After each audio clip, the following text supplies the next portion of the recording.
I was running late for my flight when my boss, Marvin, made me stop at a house I usually avoided. I liked keeping my work interactions distant and impersonal.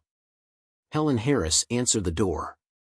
After verifying her identity, I asked for her ID. Once she came back, I gave her a tape containing her husband's recent calls and messages. Helen, looking indifferent, asked if there was anything important on the tape and complained about the service, threatening to demand a refund if it was unhelpful. She thanked me and shut the door. As I walked back to my car, I pondered why I stayed in this job. Helen, with her disheveled look and the strong odor coming from the bedroom, made me even more convinced that I didn't want to deal with clients face-to-face.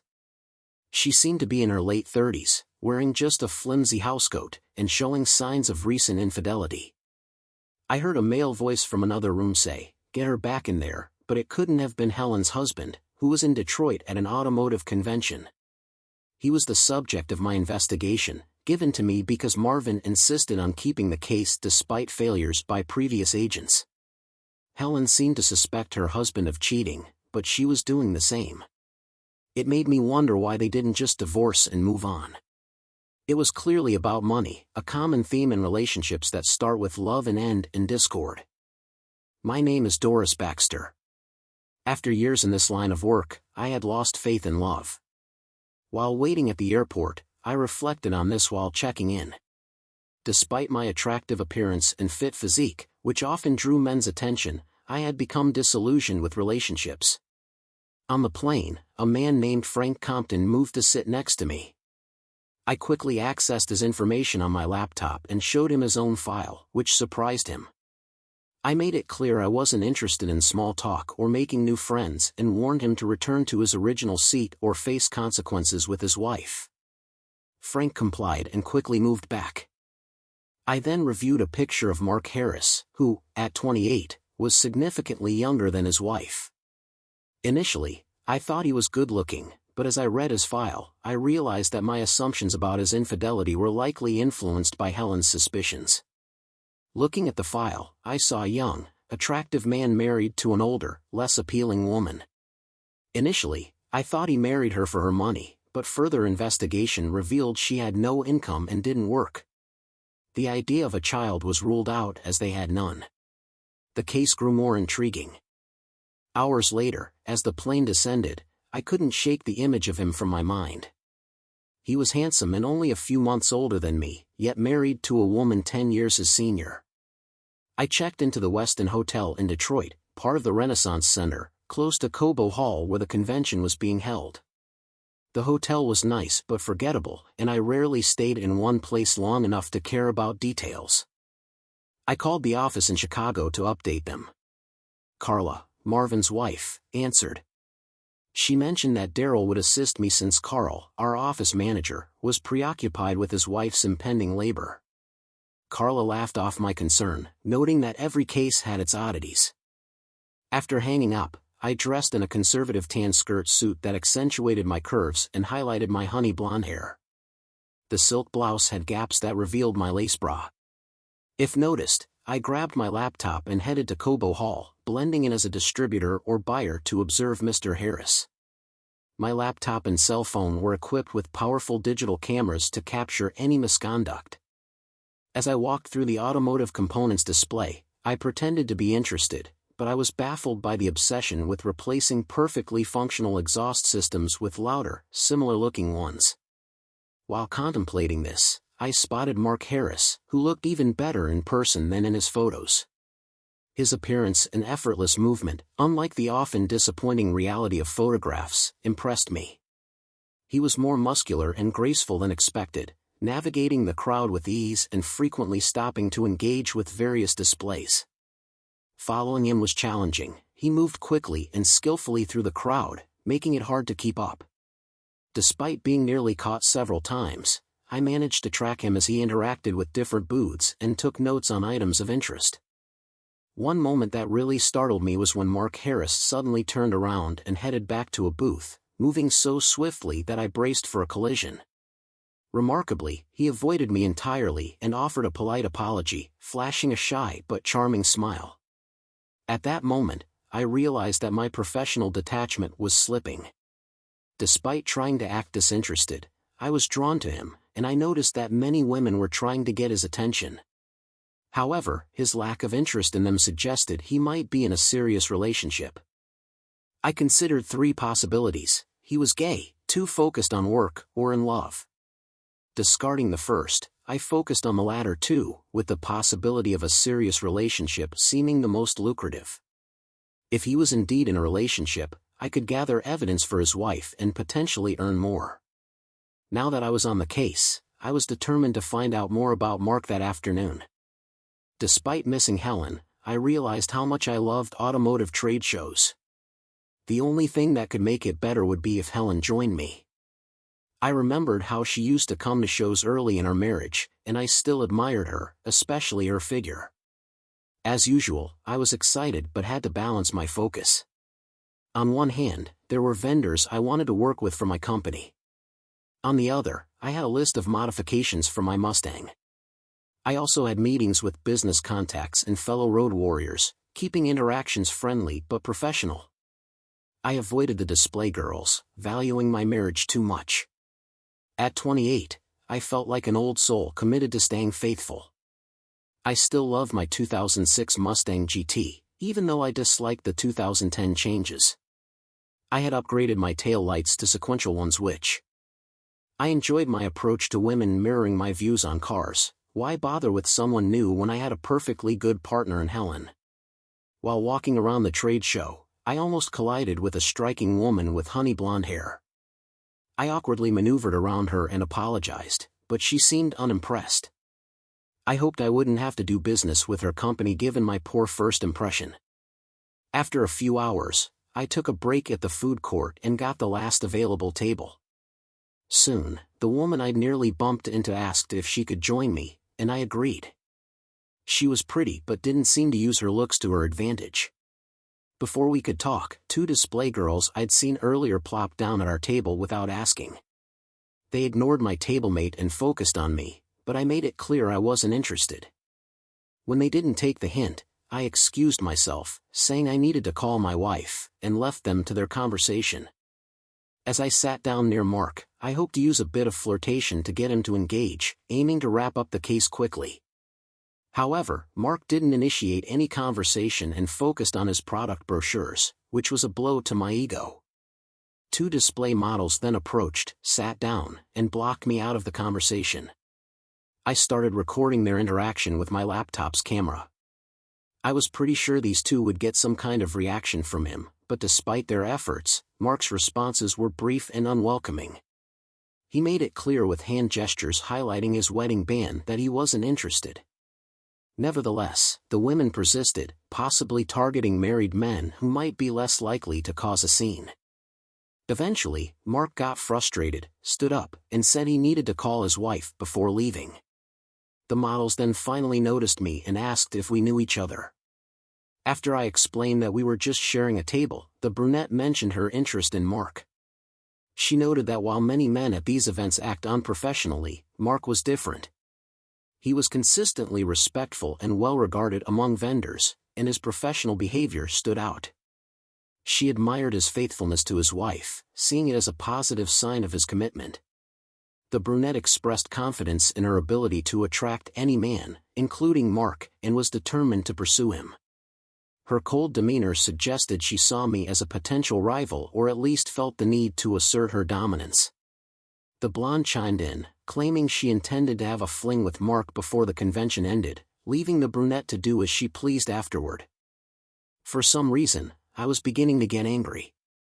Luckily, I got a call from Daryl asking me to meet him at the concession stand. He informed me of a new plan for our target, which he admitted was somewhat underhanded.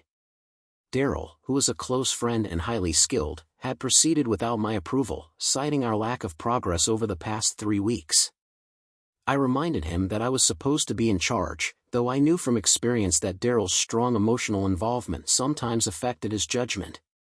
Daryl's main flaw wasn't that he got emotionally involved with the cases, it was his fear of tarnishing his perfect track record. He never failed to deliver results and was determined to maintain that reputation. Daryl outlined his plan. Mark would attend a video presentation by American Muscle and then return to Before the convention's opening night dinner, which would feature live music and dancing, Daryl had arranged for 4 escorts to meet Mark either at the presentation or the dinner, hoping one would compromise him and end the case. Despite agreeing to the plan, I had doubts. My subconscious, influenced by Mark's previous interactions, suggested he wasn't a cheater. After nearly a month with no evidence, I was inclined to believe that Mark Harris was faithful. An hour later, I found the American Muscle booth and spotted Mark sitting in the second row. I approached a man in an American Muscle polo who was assisting with the presentation. I hinted at a potential future meeting, and he seated me in the front row reserved for employees. I chose to sit in front of Mark to ensure he would see me while pretending not to notice him. This way, I could make an impression without seeming obvious. I was eager for the show to start but not particularly interested in the presentation itself. A slim, dark-haired woman entered the presentation area and approached Mark, asking if the seat next to him was taken. Though I couldn't hear his response, he looked around for other available seats. The woman, one of Daryl's hired escorts, sat down with an empty seat between them, placing her purse there to ensure they weren't separated. Observing Mark, it was clear he was unaware of his appeal. Instead of appreciating the attention, he seemed puzzled by her interest and wondered why she chose to sit next to him. The escort began conversing with Mark about the company and its products, but he pretended not to hear her, scanning the area as if looking for someone else. When she mentioned this was her first convention, Mark falsely claimed ignorance about the company and suggested she simply watch the show. He buried his head in a brochure, hoping to end the conversation. However, Mara and Amy soon entered and approached Mark directly. Mara sat in the empty chair on his right, while Amy attempted to sit on his left, where the escort's purse was placed. The escort swiftly moved her purse and took the seat herself, blocking Amy's attempt. Mark, visibly frustrated, stood up as Mara tried to pull him back down. "Honey, where are you going?" Mara asked, her subtle accent giving her words a hint of exoticism. I don't know," Mark stammered. "Of course you do. We're old friends." "You joined us at the food court," Amy added, joining in. The presence of the 2 women alone drew the attention of everyone nearby as Mark hastily got up and started to leave. All eyes were on him. Feeling embarrassed, he glanced around the room, and our eyes locked. At that moment, time seemed to freeze, and I felt a pang of sympathy for him. With my experience in investigations, I was skilled at detecting lies and hidden motives. In that moment, I was conflicted professionally. I was intrigued by the unfolding situation and wanted to observe the reactions of everyone involved to understand their motivations. Mara and Amy were clearly trying to ensnare Mark, using every opportunity to make contact. Even this chaotic scene worked in their favor by ensuring he noticed them and setting the stage for future interactions. They planned to apologize later to smooth things over and increase their chances of further contact, while also sabotaging the hooker's attempts. The hooker, aiming for a significant payday, was effectively sidelined. While she might earn a small fee for her efforts, her chance for a larger reward was diminished. My professional instincts felt compromised as I realized we had crossed an ethical line by orchestrating a situation to make Mark appear unfaithful. Watching it unfold, I felt a pang of guilt for putting a man who was genuinely trying to be faithful in a compromising position. Mark, clearly distressed, excused himself and used his balance to step over a chair as he left. Our brief eye contact only deepened my regret, knowing he had been looking forward to the presentation I had disrupted. I returned to my hotel room, seething about missing the American Muscle presentation. It wasn't just because they were already a client and I wanted to check out their new products, but also because they were my top source for aftermarket parts for my black 2006 Mustang GT. Something strange was happening. Those same 2 rude women from the food court were there again. It almost felt like they were following me. Maybe I'd inadvertently offended them, and now they were trying to get back at me by embarrassing me. I tried calling Helen at home. Her voice usually lifted my spirits when I was feeling low, but lately, she seemed perpetually irritable. I was starting to think she might be going through early menopause. Our choice to delay having kids until I found a job with less travel seemed increasingly questionable. Still, my desire to start a family didn't outweigh my need to be with Helen. "Why the hell are you calling me?" Helen snapped when she answered the phone. "I just needed to hear your voice," I said. "There are some strange people here, and I'm not having the best time." "What do you want me to do?" she retorted. "Drop everything and fly to Detroit to comfort you?" "Damn it, Mark, you're an adult. I can't handle everything. Marriage is supposed to be a partnership. Pull your weight. I'm busy right now. Goodbye." "I love you," I said to the dial tone. I changed into running shorts and a tank top, grabbed my iPod, and headed to the hotel's workout room. Doris, Darrell, and I returned to my hotel room to discuss our next steps. Darrell, ever the polite gentleman, waited by the door until I noticed him and invited him to sit. Darrell expressed disappointment, feeling our initial plan had potential until the other two women intervened. I clarified that they were not professionals. One was hoping to marry Mark while the other wanted to have a fling with him before her friend's potential marriage. Despite the setback, Darrell remained optimistic, believing our plan could still succeed if those two didn't attend the dinner. I assured him that since the dinner was for customers and not vendors, we should have a clear shot. Darrell's phone rang with an update from Carl's wife, who had gone into labor just in time for him to witness the birth. As Darrell relayed the news, I found myself briefly pondering the idea of having a family of my own but quickly dismissed the thought. Since this case started, I've been having some really unsettling thoughts. "Darrell, what's your take on this case?" I asked him. "It's messed up," he replied. "This guy is pretty slick, I'll give him that. I'm not sure he's slicker than the guy we caught who was messing around with his kid's teacher, but eventually, they always make a mistake. We'll get him, I'm certain." "Darrell, why are you so sure he's cheating?" I asked. "Oh my God," Darrell said. "Listen to this." He played a recording of Mark calling his wife after leaving the presentation. Darrell found it hilarious and kept replaying the last part, "I love you, Helen." Suddenly, I was furious. I had never felt so angry or devastated before. "Shut the hell up, Darrell," I yelled. There was a tense silence between us. I took a deep breath and apologized to my friend. "Did I do something wrong?" Darrell asked. "I'm sorry, Darrell. It's not you, it's me. I just have this nagging feeling that we're the bad guys in this situation," I said.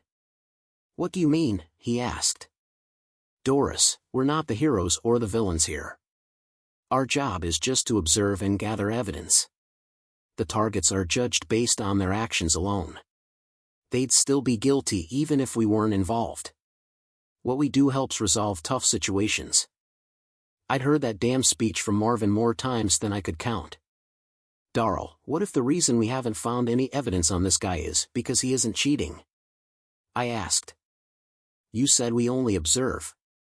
If we were cops setting up hookers to try and get him to sleep with one, it would be considered entrapment, right?" He nodded. "I think we've crossed the line from observing to trying to force him into something he's not doing, and that makes us the bad guys." "But he has to be cheating," Darrell insisted. "There has to be something going on. There's no other explanation." "No explanation for what?" I asked. "For putting up with all the crap from his wife," Darrell snapped. "She treats him like garbage, and he just takes it." I nodded, and Darrell continued, "Have you seen his wife?" I nodded again. "She's older than him, doesn't work, has no money other than what he gives her, and she's not exactly a looker." "Not exactly a looker?" Darrell repeated. "That woman looks like Frodo Baggins." "She's also cheating on him," I said. Darrell was taken aback. "Why the hell would he put up with all this?" Darrell asked. "You heard it on the phone, Darrell," I said sadly. "He loves her. We see her as a lazy, freeloading, unfaithful, ugly piece of work, but he loves her. Let's give it tonight and tomorrow. If we don't find anything by then, we'll have to talk to Marvin." Darrell had snagged a perfect gig as a waiter for the dinner. It would let him move around the venue and plant cameras to catch Mark in the act. Despite Daryl's professionalism, I couldn't shake the feeling that Mark wouldn't slip up. A part of me was even hoping he wouldn't. The dinner dragged on for almost 4 hours. Mark didn't arrive for the first hour, likely due to nerves from the earlier presentation. When he did show up, he was subdued, mingling with business contacts and having dinner with them.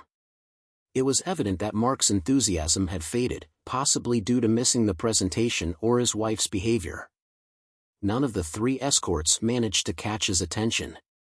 Despite several women asking him to dance, he politely declined citing his wedding ring. I initially thought he simply couldn't dance, however when a young girl no older than 13 asked him to dance he joined her on the floor effortlessly. Afterward he declined more dance offer using his ring as an excuse. I wondered why I couldn't find a guy like that. Helen, can you imagine the audacity of that jerk? I blurted out angrily. How dare he interrupt me with his petty bull crap? Where did we leave off? I paced back to Robert and knelt down. I paced back to Robert and knelt down. Suddenly he seized me firmly by the shoulders and spun me around. He spat on my lower back. No, Bobby, I pleaded softly. Not there, it still hurts from earlier today. All right, he responded, I don't want to coer you into anything you're uncomfortable with now. Where did I put my coat? You can proceed.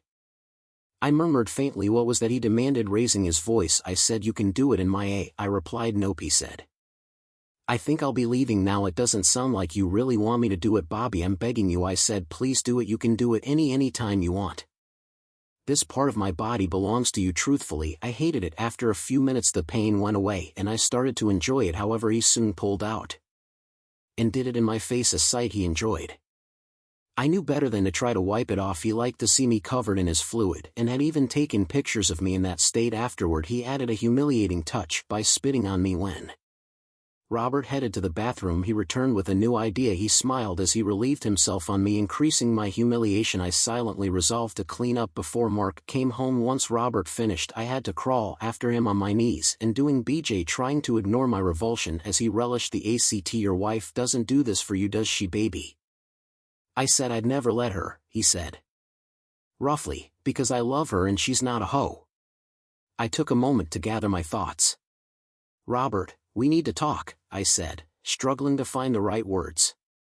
His earlier comment, I love her, echoed in my mind. Did he no longer care about me? And when he said, she's not a hoe, was that his view of me?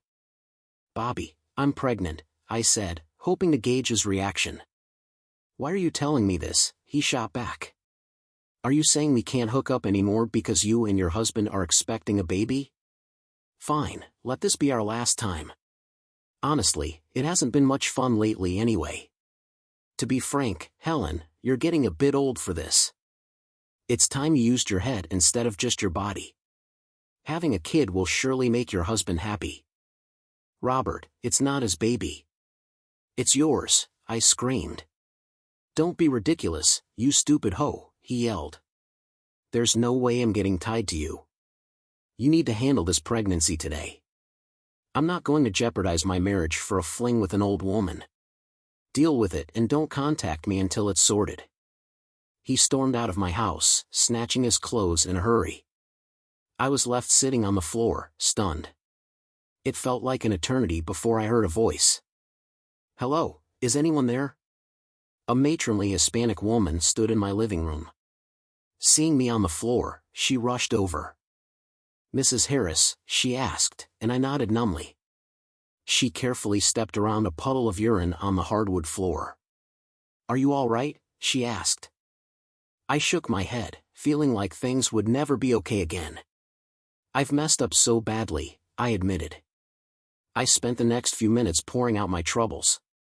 She listened without judgment, even as I shared the details of what I'd done for Robert and recounted our history. Even before I married my current husband, I knew Robert. My first husband died while serving in the army during the Gulf War. I was at home, having an affair with Robert after my husband's death. My guilt led me to end things with Robert. Years later, when I had remarried and was trying to move on, partly because of Mark's unconditional love, Robert came back into the picture. Mark has always treated me better than I could have hoped for someone younger than me who would put me on a pedestal, giving me anything I want.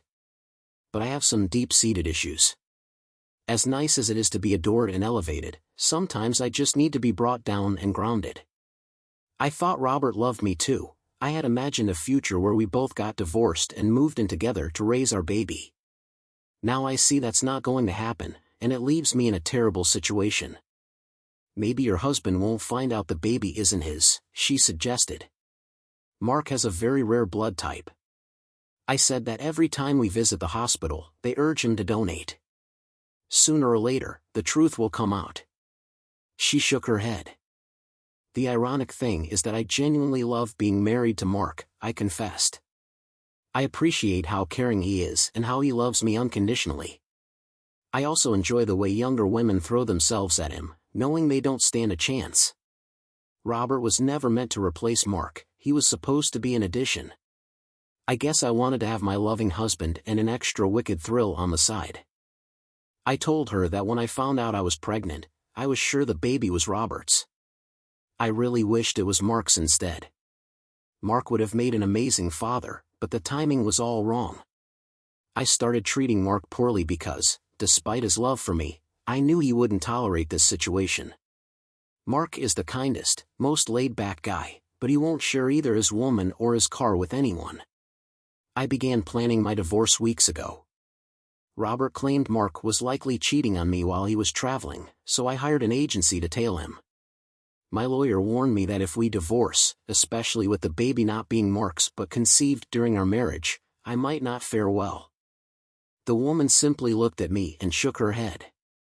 Normally what I'm about to tell you would be considered good news, she said, but unfortunately, it won't be for you. Listen to this. She played a recording of Mark's phone calls and a log of his activities at the convention. They had even gone as far as hiring hookers to try to catch him, but he didn't even dance with other women. Your husband is not cheating on you, she confirmed. The real blow was hearing our phone call from yesterday. While I was busy trying to get back to Robert, I hadn't noticed how emotionally drained Mark sounded. Hearing him say he loved me right before I hung up made me feel even worse. Doris, early this morning I decided I couldn't continue with the case and asked Marvin to send a replacement for Daryl. I packed up and planned to leave once my replacement arrived. Feeling a sudden urge, I went to the convention center for breakfast and saw Amy and Mara setting up their booth. I grabbed coffee and French toast and sat at the last available table. Mark arrived soon after. I noticed Amy's immediate interest and called Mark over to my table, insisting he sit next to me. Despite his hesitation, I introduced him to Daryl, whom I falsely claimed was my husband. As Mark relaxed, we had a great conversation, including a discussion about his Mustang and his love story with Helen. She had been his babysitter growing up, and he had fallen for her despite her being 10 years older than him. He'd fallen for her when he was just 6 and she was 16, and he never stopped loving her. She had gotten married, but her husband was killed in the military or something similar. Mark had helped her through her depression and encouraged her to start living again. A few years later, he proposed, but she flatly refused due to their age difference. He kept asking her daily until she finally said yes. I had somehow fallen for this man over the past few days. My realization was abruptly interrupted by the commotion. "You lying, heartless, life witch," he yelled. I turned from Mark to see the man causing the commotion. He was the same guy who had glared at me at the party the night before. He lunged at me, missing by inches and causing me to fall over my chair. Daryl attempted to intervene but was struck in the face with a metal chair and fell to the ground, unmoving. I was on the floor, tangled in my chair, trying to reach my taser. The man loomed over me, furious and ready to strike. Fear overwhelmed me, and I might have leaked a bit out of sheer terror. Daryl was just starting to get up, but he wouldn't make it in time. Amidst the chaos, someone shouted for security. I braced myself for the blow, but it never came. Mark, who had intervened, caught the punch and put the man in a wrestling hold, forcing him to the ground. The man crumpled and began crying. "Don't trust anything she says. She acts like she's interested in you, but she's really a private investigator hired by my ex-wife to catch me cheating. I lost everything in the divorce. I only see my kids once a year. Finally, security arrived, took the man into custody, and escorted him away. Mark reassured me that it would be okay. When Mark asked if the man's claims were true, I explained that my job involves helping people address their doubts and relationships, providing reassurance or evidence as needed for smooth divorces. "I'm such an idiot," he said. "We've only just met, but I liked you. I thought maybe we could be friends. I've been feeling down because it seems like Helen isn't happy with me anymore. I was hoping you could give me advice to win her love back. What a fool I am. She hired you, didn't she?" I nodded slowly. "I wanted to tell you," I said, "but don't worry. The report will show her how much you love her. You're clear." Even as I said it, I knew my words were hollow and meaningless. Mark, who had just begun to let me into his circle, now faced the double blow of my dishonesty and his wife's lack of trust despite his deep love. I was devastated and unprepared for more trouble.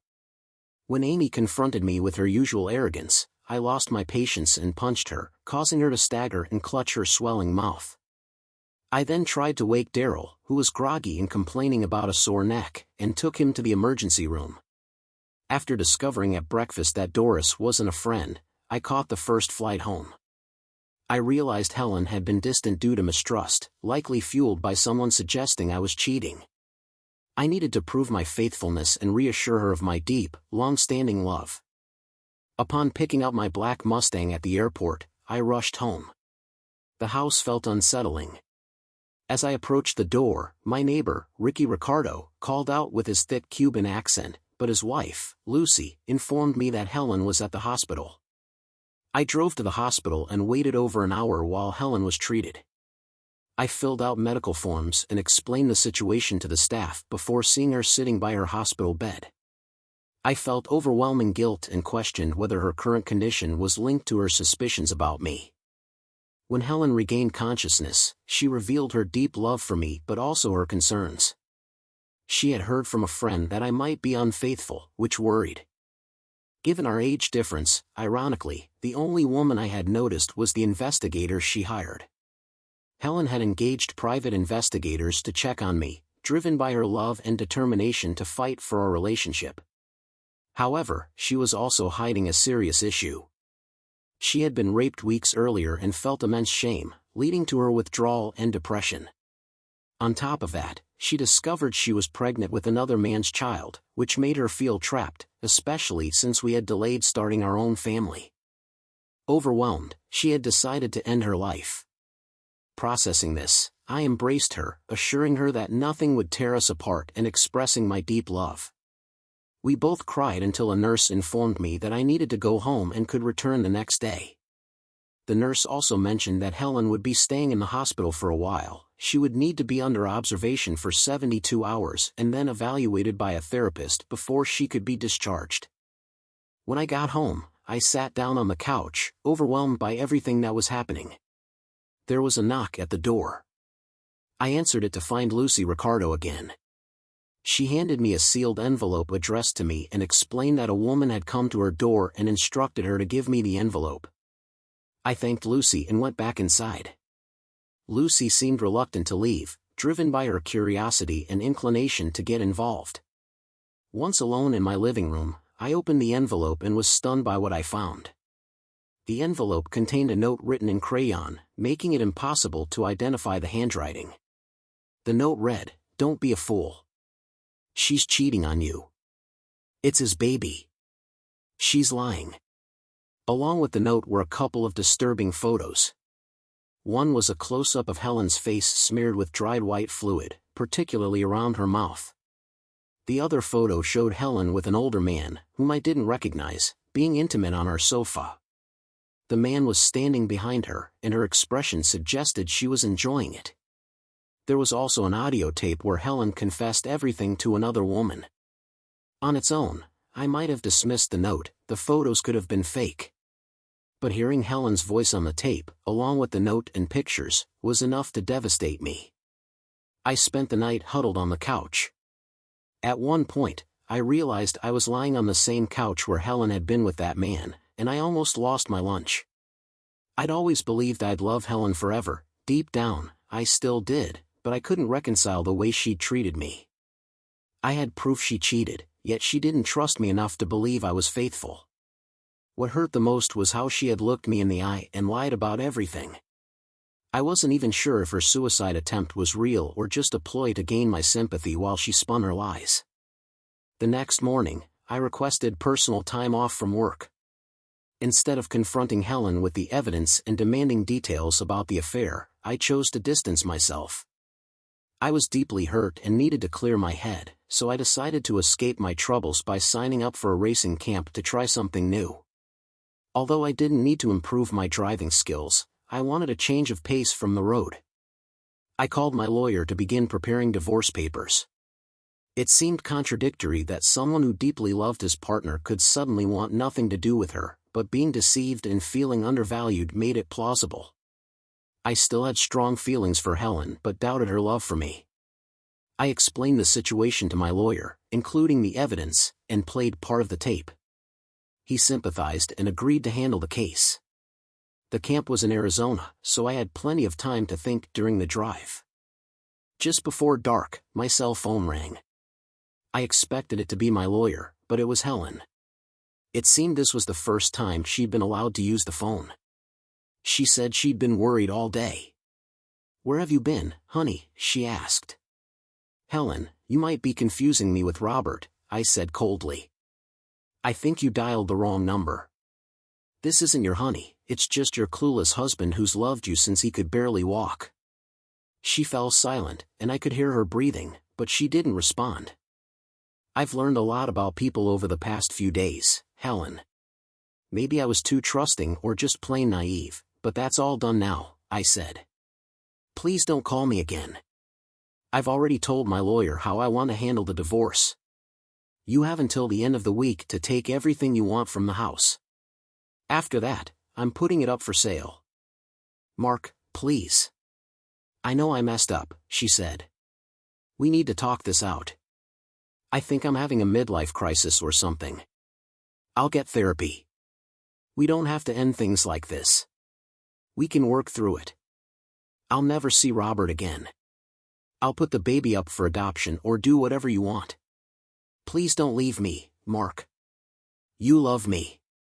I ended the call. It rang again 5 minutes later. I saw her number on the caller ID and didn't bother answering. Over the next hour, she left me 14 messages, all of which I deleted without listening. I felt utterly foolish. I'd been in love with Helen since before most of my friends even noticed girls. In fact, I fell for her before. I even had an interest in girls when she first started babysitting me. I thought girls were just pointless and odd. I didn't see any reason to be friends with them. They weren't good at baseball, couldn't climb trees, and were terrified of frogs. What use were they? On the other hand, they were into dolls and ridiculous games, which seemed completely pointless to me. But when Helen babysat me, it was a game changer. She took an interest in everything I said and spoke to me in a way that made me feel special. I followed her around like a lovesick puppy and never grew out of it. She could get me to do things simply by asking, things that my parents either couldn't get me to do or had to threaten me to make happen. I'd do anything for Helen. Conversely, I always had a strong dislike for any boy Helen dated. I couldn't stand the thought of anyone else wanting her. I remember when Helen turned 18 and started seeing Jeremy Martin. I was just 8 at the time. While Helen made my bedtime snack and read me a story, something my parents never did, she would sit with me, hold my hand, and give me gentle kisses on my forehead and cheeks until I drifted off to sleep. While Helen was busy getting my Oreos, I went back to the living room to grab my favorite toy car, a Mustang of course. I overheard that jerk on the phone with a friend, bragging that once Helen put me to bed, he was planning to hook up with her and then dump her the next day. He didn't really care about her and thought she was flat-chested. He had put up with her nonsense long enough without getting anything in return, so he was determined that tonight would be the end and he wouldn't accept any resistance. I went back to my room, fuming. I didn't understand everything Jeremy was saying, but I didn't like it. When Helen came into my room, we noticed each other. I saw that Helen was wearing perfume, which I didn't like because it smelled like flowers, and I thought flowers were as useless as girls. I preferred Helen's natural scent. Helen left the room, and shortly afterward, I heard shouting and screaming from the living room. I got out of bed to check and saw Jeremy pushing Helen down onto the sofa. He was undoing his belt and standing over her. Although I now understand what he intended, at the time, my 8-year-old mind thought he was about to give my Helen a beating. Fuming, I grabbed a baseball from the dining room table and threw it with all my might. The ball struck Jeremy squarely on the back of his head, and he collapsed instantly. Helen hugged me as I stood over him, glaring. Helen quickly got Jeremy up and out of the house. From then on, I was her hero. She made playful comments about marrying me when I was older, which I took seriously at the time. Years later, I realized I hadn't truly rescued Helen from Jeremy, I'd only postponed it. Less than 2 weeks later, Jeremy had closeness with Helen and then discarded her, passing her around to friends. This was likely the start of Helen's downward spiral, driven by her need for abusive relationships. Despite my love and devotion, it meant nothing compared to her destructive patterns. I decided to move on from Helen. She broke my heart, but I knew I'd recover. She could take half of my possessions but not my dignity or heart. At the race camp, I learned a lot about driving, from gear usage to shifting techniques and track lines. My passion for driving my Mustang was reignited, and I planned to make returning to the camp a regular experience. Doris, I saw that Mark had charged a weekend seminar at a race driving school to his credit card. While I was concerned for him since performance driving schools, although generally safe, have had their share of accidents and fatalities, I also knew that escaping from the people who had hurt him, including me, would be beneficial for him. The school he chose was in Arizona, so it would take him a few days to get there. I tracked his cell phone to see where he was. All I needed was for him to answer the call, and the tracking system would do the rest. When he answered, I couldn't resist speaking to him. "Mark, where are you?" I asked. He didn't recognize my voice, which was understandable since he had only heard it a few times, but it still stung. "It's your best friend," I said.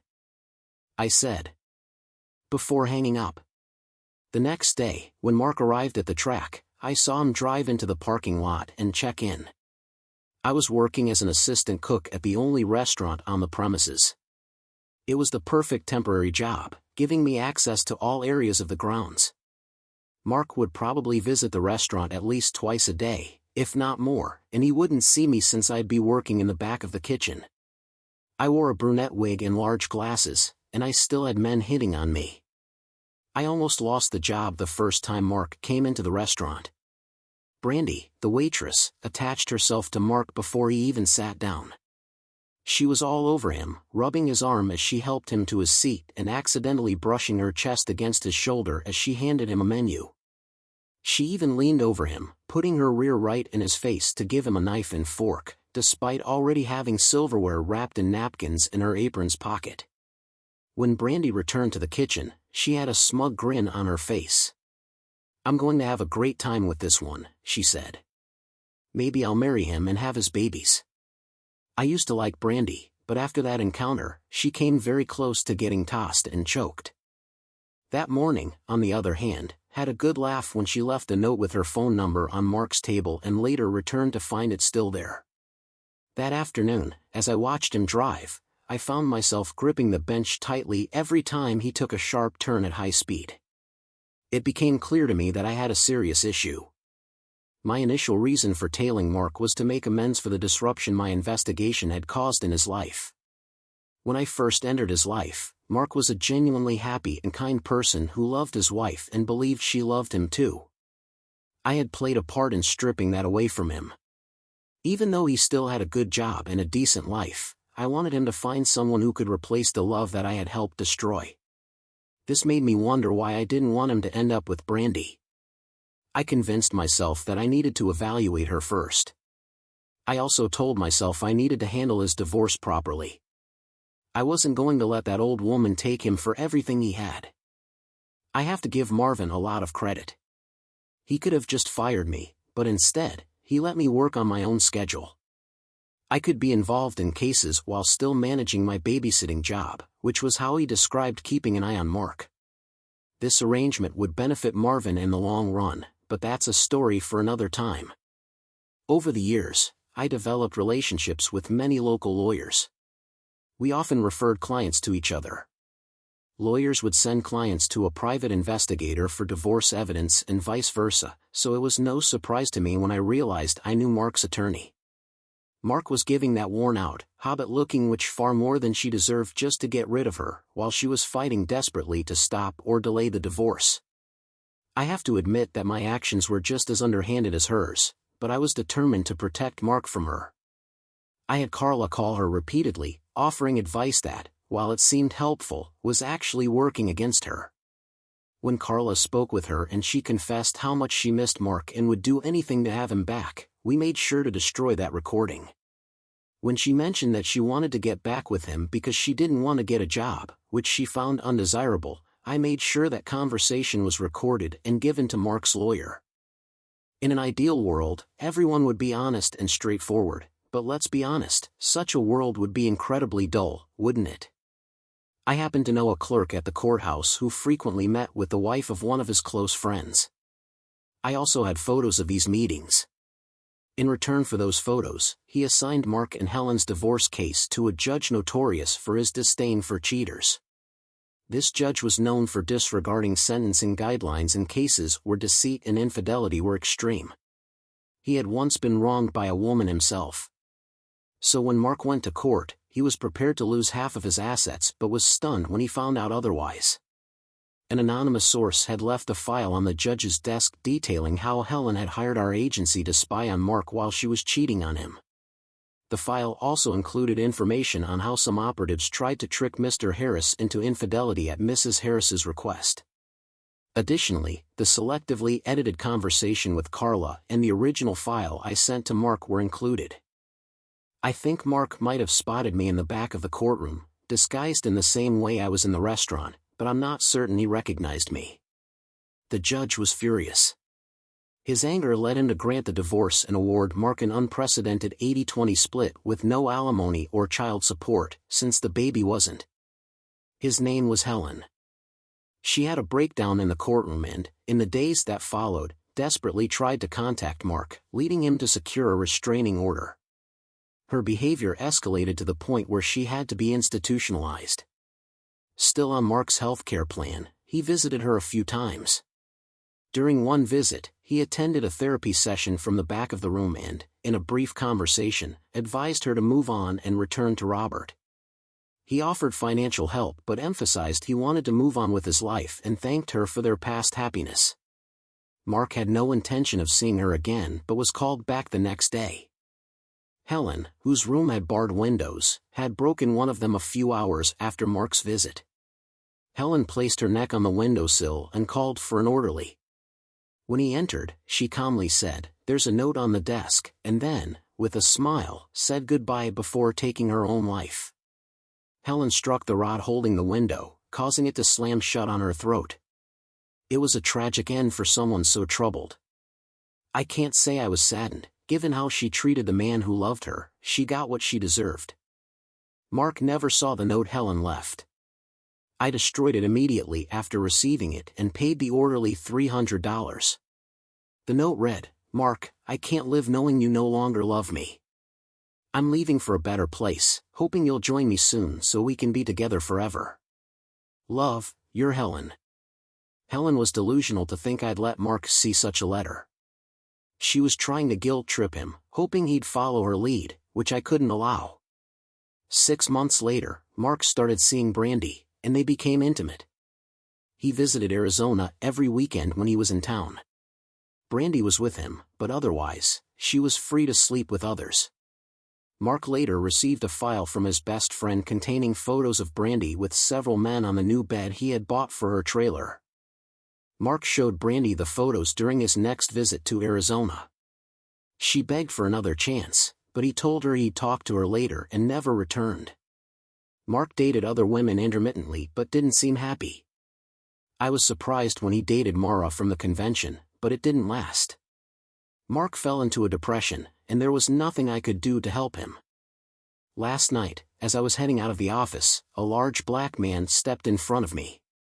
He looked somehow familiar. "Mark, can we talk?" he asked. I nodded. I didn't have any other plans. "Could we grab a beer somewhere and chat?" he suggested. I nodded again. "Do you still go to Arnold's?" he asked. I gave a third nod. "Meet me there in 10 minutes, he said, and then left. I took my time driving my car to Arnold's, trying to recall where I had seen him before. When I arrived at the bar, I scanned the room and saw him sitting at a table with a big Hispanic guy. I went over and joined them. "Mark, first off, I want to thank you for saving me 16 months ago. That guy came out of nowhere. If you hadn't intervened, he might have killed me and Doris," the man said. "Now I remember you. You're the husband of that meddlesome investigator. Your wife helped to make my life miserable. If I'd known who you were or what you were up to, I probably wouldn't have stopped him," I retorted. The two men looked at each other and then laughed. "Yeah, you would have," Daryl said. "You've always been a Boy Scout." Both men nodded and took a sip of their beers. I signaled to a waitress I knew, and she went behind the bar to get my favorite drink. The two men were drinking Coronas and gave me odd looks when she placed my drink in front of me. "I don't always drink beer," I said, "but when I do, I prefer Dos Equis." After that, we all laughed like old friends. "So what's this about?" I asked. "This is about Doris," Daryl said. "She's become obsessed, distressed, and deeply unhappy. Honestly, I can't deal with it anymore. Consider yourself fortunate." I retorted, "At least you have a wife. What's troubling her? Have you run out of people to mess with?" "She's upset about you," Daryl replied calmly. "Doris is probably too proud to admit it, but she's in love with you." "I haven't seen her since the convention," I said. Both men laughed again. "Of course not," Daryl said. "She's excellent at her job. Since then, she's been keeping track of you. When you went to Arizona, she was the dark-haired woman at the restaurant. She also handed over the file to the judge during your divorce. She was the voice on the phone pretending to be your best friend, providing information about the waitress you were seeing and others who weren't good for you. Over the past 16 months, she's essentially put her life on hold just to keep an eye on you." I was stunned and took a sip of my beer. "Why is she following me?" I asked, bewildered. "She's not my wife, and I've already told her I love you," Daryl said. "And remember how well you two got along before the incident. I think you might have feelings for her as well." They both glanced at me. I recalled that Doris was quite attractive, and I had been feeling guilty throughout our conversation at the convention. Even though we were just talking, it felt like I was being unfaithful to Helen. "So what do you need from me?" I asked. "All I'm asking is that you sit down and talk with her," Daryl replied. "Doris, I got a call from Marvin on my day off and was really annoyed. I had plans and needed to review the personnel files of every eligible woman at Mark's company. I couldn't risk another situation like Mara's. Just thinking about him with someone like her broke my heart. I wanted to find a genuinely nice girl for him, someone he could truly love and start a family with. It would be painful when he found someone, but I wanted her to be absolutely perfect for him. Marvin told me to dress up and look presentable. He was tired of me coming to work looking worn out. I showered, put on a nice dress, and went to the address Marvin provided. I realized I'd been there before. It was one of Mark's favorite spots. I hoped he wasn't around. Marvin met me in the parking lot and handed me the assignment. I was supposed to do surveillance on a guy who might be cheating on his girlfriend. I was about to refuse because I don't handle those cases anymore since Mark. I only deal with insurance fraud or similar issues. "Please do this one for me, Mark," Marvin pleaded. "This guy is a real jerk. He's nothing like your Mark." Why did Marvin refer to him as my Mark? Did everyone think I was falling for him? "Marvin, don't ask me to do this again," I snapped. "He's at the third table on the right," Marvin said with a smile. "Thanks, Doris. You won't regret this." "I will if Mark gets hurt or has his heart broken while I'm stuck watching your jerk," I retorted. What puzzled me was why Marvin was grinning so broadly. As I entered the bar, I sat down and ordered a glass of white wine. As I watched the guy, he was nervously fidgeting, classic behavior of someone who's cheating. Suddenly, all my instincts kicked in. I was ready to take this guy down hard. It's people like him who make things difficult for the good guys like my Mark. Did I really just think of him that way? I was focused on the task when, believe it or not, someone played my favorite song on the jukebox. I was humming along to Private Eyes when, as the third verse started, I realized I had been set up. "Why try to hide your true self from me? I'm a spy, but I'm on your side," the song played. I got up and walked over to the table. When I sat down across from the man, I noticed his greasy long hair was actually a wig, and his large nose and glasses were part of a Groucho Marx mask from a novelty store. I laughed as Daryl Hall and John Oates sang, "Slip on into any disguise, I'll still know you. Look into my private eyes." I took off the mask to reveal Mark's delighted face. "It took you a bit to figure it out," he chuckled. "I thought you were supposed to be a detective. If I hadn't asked for that song, I might have been waiting here all night." He laughed. "So, what brings you here, Doris?" he inquired. "Something I've been wanting to do for a while," I said, leaning in for a kiss. The kiss turned out even better than I had anticipated, lasting about 10 minutes and saying everything he needed to know about me. I already knew all there was to know about him. As with every quest I've undertaken, I got my man in the end. That night at Arnold's might have signaled the end of my detective days, but it was just the beginning for Doris and Mark. We've been happily together ever since, but that's a tale for another day.